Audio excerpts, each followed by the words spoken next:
ماریہ سلطان صاحبہ، یہ معاملہ پرانا ہے، نیا معاملہ نہیں۔ یہ لہو جو فلسطینی بہن بھائیوں کا بہہ رہا ہے عرصہ دراز ہو گیا، لیکن اس کا حل کیا ہے؟ حل تلاش کرنے کے لیے تو کوئی بیٹھنا چاہتا ہی نہیں۔ یہاں پر تو اپنے مفادات ہیں، اپنی چیزیں ہیں، سولوشن کی بات کی جا رہی ہے۔ کیا آپ کو لگتا ہے کہ وہ کارآمد ہوگا؟ دیکھیں، پہلی بات تو یہ ہے کہ اس وقت جو چیز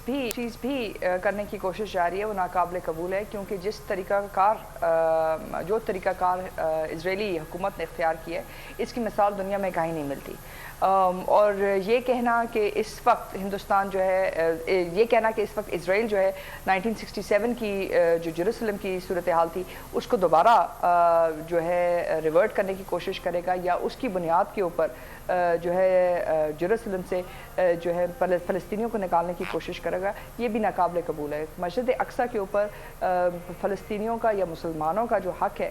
وہ اسرائیلی حکومت کے قیام اور اسرائیلی ریاست کے قیام سے بہت پہلے کا ہے، اور یہ ایک ایسا آپ کا مدعا ہے جو ممکن نہیں ہے کہ اسرائیلی حکومت اپنے سپریم کورٹ کے فیصلے کی بنیاد کے اوپر اس کو تبدیل کر سکے۔ یہ یقینی طور کے اوپر جو تیسری انتفاضہ ہے اس کی آغاز کی بنیاد بھی بنے گا، اور اس کے ساتھ انشاءاللہ تعالی امت مسلمہ کے اندر یہ بات واضح ہوگی کہ آپ کو اپنی حقوق کی جنگ خود لڑنی ہوگی۔ لیکن ماریہ سلطان صاحبہ، امت مسلمہ جو 57 ممالک ہیں وہ تو خاموش ہیں، 4-5 ممالک کے علاوہ تو کوئی بات ہی نہیں کر رہا، اور وہ ممالک جنہوں نے اسرائیل کو بحیثیت ملک تسلیم کر لیا، کیا ان کے اندر اتنی جرت ہوگی کہ وہ اسرائیل کے خلاف بول سکیں؟ دیکھیں، ہر ملک کے اندر جرت ہوتی ہے، لیکن اس کے لیے اس کی تمام تر بنیاد جو ہے دو چیزوں کے اوپر رکھتی ہے۔ ایک تو یہ کہ وہاں کی جو عوام ہے اس کے احساسات کیا ہیں، دوسرا یہ کہ آپ اپنے حق کے لیے اور اپنے مذہب کے لیے اور بالخصوص ایک ایسے مقدس مقام کے لیے کتنی حد تک آگے جا سکتے ہیں۔ ابھی تک بہت ساری دنیا کو، بالخصوص مسلمان حکمران حکومتوں کو اس بات کا شاید ان کا خیال ہے کہ شاید ان کو جو ہے لوگوں کی طرف سے کوئی پش بیک نہیں ملے گا، لوگ باہر نہیں نکلیں گے، کوئی مظاہرے نہیں ہوں گے۔ اگر آپ عرب سپرنگ کے لیے باہر نکل سکتے ہیں تو آپ مقدس اس مقام کے لیے، مسجد اقصیٰ کے لیے کیوں نہیں نکل سکتے ہیں؟ تو یہ فیصلہ بالآخر مسلمان عوام کے اوپر ہوگا کہ وہ کتنی حد تک اپنی حکومتوں کو مجبور کریں گی کہ وہ انہیں جو تعلقات ہیں اور اپنے جو روابط ہے ان کی کچھ حدود تعین کریں، کیونکہ ابھی تک آپ نے اپنی مغرب کے ساتھ، بالخصوص اسرائیل کے ساتھ جو تعلقات ہیں ان کی حدود تعین نہیں کی۔ اگر 1.5 لاکھ یہودی جو ہیں آپ متحدہ عرب امارات میں لے کے آ رہے ہیں کیونکہ آپ کو یہ لگتا ہے کہ آپ کے اسٹریٹجک مفادات ہیں، تو آپ کے اسٹریٹجک مفادات اس وقت تمام مسلم عوام کو اس بات کا فیصلہ کرنا ہوگا کہ کیا یہودیوں کے ساتھ اس نوعیت کے اوپر آپ یہ فیصلہ کرنا چاہتے ہیں کہ جہاں آپ کے دین، آپ کا مذہب، یہ تمام تر چیزیں ایک طرف، اور آپ کے جو حقوق ہیں بطور مسلمان، یہ صرف فلسطین کا مسئلہ نہیں ہے، یہ تمام مسلمانوں کا مسئلہ ہے۔ مسجد اقصیٰ ہم سب کے لیے مقدس ہے۔ تو یہ کچھ فیصلے ہیں جو پاکستانی عوام سے لے کر مشرق وسطیٰ کی مسلم عوام سے لے کر انڈونیشیا کی اور ملیشیا کی عوام، ہر مسلمان کے اوپر یہ حق بجانب ہے کہ وہ باہر نکلیں اور اپنی حکومتوں کو مجبور کریں کہ وہ فلسطینیوں کا ساتھ دیں۔ اچھا، بالکل آپ صحیح کہہ رہی ہیں، اور احتجاج تو ہو رہا ہے، پوری دنیا میں ہو رہا ہے، لوگ لاکھوں کی تعداد میں باہر نکل رہے ہیں، ہزاروں کی تعداد میں باہر نکل رہے ہیں، احتجاج کر رہے ہیں، لیکن شاید حکومتوں کے اپنے ذاتی مفادات ہیں، یہاں تجارت، سیاحت، پیسہ، آپس کے تعلقات شاید یہ زیادہ اہمیت کے حامل ہیں۔ عبدالرشید صاحب، جب اتنے مجبور ہو جاتا ہے انسان اپنے ذاتی مفادات کے ہاتھوں کہ وہ کسی انسانی المیے کے حوالے سے، انسانی خون کے بہنے پر بھی اپنی آواز بلند نہیں کرتا، تو وہ کون سی ایسی کیفیت ہوتی ہے کہ انسانیت کے لیے بھی انسان جو ہے وہ کھڑا نہیں ہوتا، مذمتی بیانات سے آگے بات بڑھ ہی نہیں پاتی؟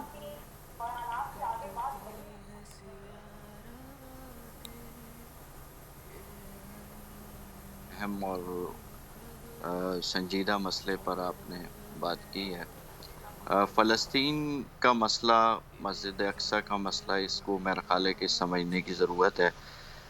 عمومی طور پر اس کو ایک قومیت کا مسئلہ کہا جاتا ہے، جبکہ یہ کوئی نیا مسئلہ نہیں ہے، بلکہ یہ ہماری تاریخی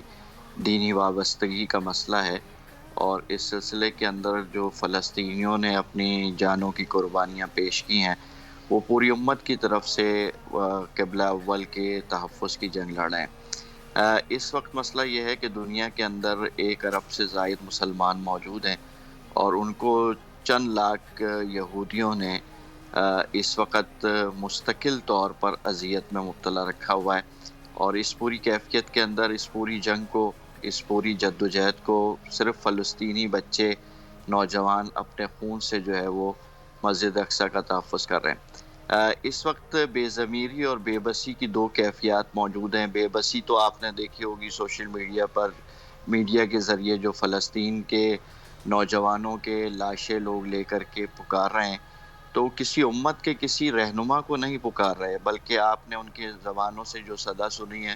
وہ اللہ اکبر اللہ اکبر، یعنی اس کا مطلب یہ ہے کہ مستقل جد و جہد میں رہتے ہیں وہ مسلم دنیا کے جو مسلم حکمران ہیں، یہ 57 مسلم ممالک ہیں، ان کے حکمرانوں سے وہ خود بھی مایوس ہیں۔ یہ دوسری طرف امت کا پورا ایک وجود بے بسی کی کیفیت کے اندر موجود ہے، جو صرف ہم جیسے جس کیفیت کے اندر موجود ہیں کہ ہم یہاں پر احتجاج کر سکتے ہیں، انٹرنیشنلی اس ایشوز کے اوپر بات کر سکتے ہیں، اس کو ہائی لائٹ کر سکتے ہیں، لیکن جن کے تیار موجود ہے، جن کو بولڈ اسٹیپ لینے ہیں، وہ ہوتی ہیں مسلم حکومتیں، اور ان کی بے ضمیری تو آپ دیکھ رہے ہیں کہ مستقل ایک مذمتی قرارداد سے آگے معاملات آگے بڑھتے ہی نہیں ہیں۔ اس پوری کیفیت کے اندر بہرحال جب تک مسلم دنیا کے 4 5 6 مسلم حکمران اس کے اوپر کوئی بولڈ اسٹیپ لے، اس وقت تک یہ مسئلہ حل ہونے والا نہیں ہے۔ دوسری طرف مسئلہ اس وقت اس کو یہ سمجھنے کی ضرورت ہے کہ وہ صرف فلسطین کے اندر جو ہے وہ مسجد اقصی کا مسئلہ نہیں ہے۔ جب تک القدس بیت المقدس یہودیوں کے ہاتھ سے نہیں نکالا جائے گا، اور جب تک پورا فلسطین ان کے ہاتھ سے نہیں نکلے گا، مسجد اقصی کو بھی تحفظ نہیں ملے گا۔ دوسری طرف آپ دیکھتے ہیں کہ اسرائیل کے عزائم تو بہت واضح ہیں، اور اس کی پشت پناہی جو ہے اس وقت امریکہ مستقل کر رہا ہے۔ آپ نے سلامتی کونسل کے اندر بھی امریکہ کا رویہ دیکھ لیا، اور مستقل امریکہ کی آشرباز سے یہ ظلم اور ستم جاری ہے۔ اس وقت اسرائیل کا ایجنڈا بہت واضح ہے، وہ صرف مسجد اقصی اور فلسطین کے اندر اپنا ناجائز وجود نہیں رکھنا چاہتا، بلکہ اس کا تو روڈ میپ مدینہ تک بنا جی، ہوا پورے ہے، اور مشرق وہ وسطیٰ پر تسلط جو قائم پورے کرنا ہے۔ مشرق وسطیٰ کے اوپر تسلط کرنا چاہتا ہے۔ تو میرا یہ خیال ہے کہ اس وقت یہ ایک بہت سنجیدہ موضوع ہے جس کے اوپر آپ کا چینل بات بھی کر رہا ہے۔ اس وقت دو کام کرنے کی ضرورت ہے۔ ایک تو نئی نسل کو اویئر کرنے کی ضرورت ہے، یعنی میں یہ سمجھتا ہوں کہ 2000 کے بعد کی جو ہماری نسلیں ہیں، ان کو تو مسئلہ فلسطین کے بارے میں شاید معاملات کا پتہ بھی نہیں۔ آج صرف وہ زخمی لاشوں کو دیکھ کر کے ان کے ساتھ ان کا رشتہ جڑ جاتا ہے۔ اصل مسئلہ تو یہ ہمارے دینی فریضے کا ہے، ہمارے قبلہ اول کا ہے، صحیح۔ اور اس قبلہ اول کے تحفظ کے لیے ہم سب کو کردار ادا کرنا چاہیے۔ اچھا، بالکل اسی طرف آپ دیکھتے ہیں کہ اسرائیل کے عزائم تو بہت واضح ہیں، اور اس کی پشت پناہی جو ہے اس وقت امریکہ مستقل کر رہا ہے۔ آپ نے سلامتی کونسل کے اندر بھی امریکہ کا رویہ دیکھ لیا، اور مستقل امریکہ کی آشرباز سے یہ ظلم اور ستم جاری ہے۔ اس وقت اسرائیل کا ایجنڈا بہت واضح ہے، وہ صرف مسجد اقصی اور فلسطین کے اندر اپنا ناجائز وجود نہیں رکھنا چاہتا، بلکہ اس کا تو روڈ میپ مدینہ تک بنا جی، ہوا پورے ہے، اور مشرق وہ وسطیٰ پر تسلط جو قائم پورے کرنا ہے۔ مشرق وسطیٰ کے اوپر تسلط کرنا چاہتا ہے۔ تو میرا یہ خیال ہے کہ اس وقت یہ ایک بہت سنجیدہ موضوع ہے جس کے اوپر آپ کا چینل بات بھی کر رہا ہے۔ اس وقت دو کام کرنے کی ضرورت ہے۔ ایک تو نئی نسل کو اویئر کرنے کی ضرورت ہے، یعنی میں یہ سمجھتا ہوں کہ 2000 کے بعد کی جو ہماری نسلیں ہیں، ان کو تو مسئلہ فلسطین کے بارے میں شاید معاملات کا پتہ بھی نہیں۔ آج صرف وہ زخمی لاشوں کو دیکھ کر کے ان کے ساتھ ان کا رشتہ جڑ جاتا ہے۔ اصل مسئلہ تو یہ ہمارے دینی فریضے کا ہے، ہمارے قبلہ اول کا ہے، صحیح۔ اور اس قبلہ اول کے تحفظ کے لیے ہم سب کو کردار ادا کرنا چاہیے۔ اچھا، بالکل